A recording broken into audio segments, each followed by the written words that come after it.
is covered in a grotesque rash. The flesh on his hands and feet is turning black. Necrosis has set in. What caused this terrible infection?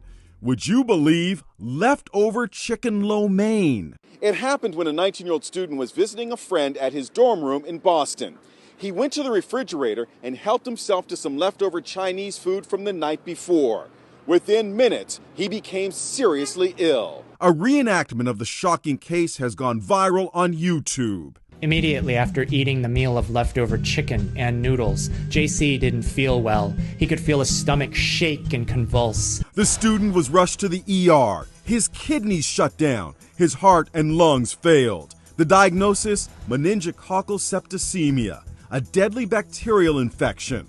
Most of his fingers and his legs below the knees had to be amputated to save his life. People don't realize sometimes how dangerous food can be.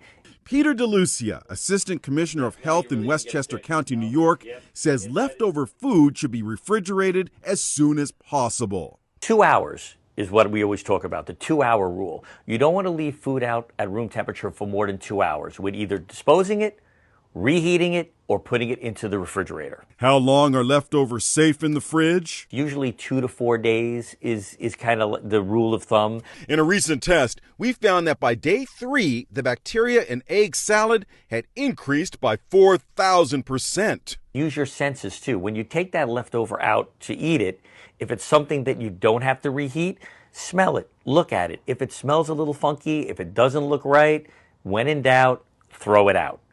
Our expert says when recooking leftovers, make sure they are heated to at least 165 degrees to kill any dangerous bacteria. As for what happened in Boston,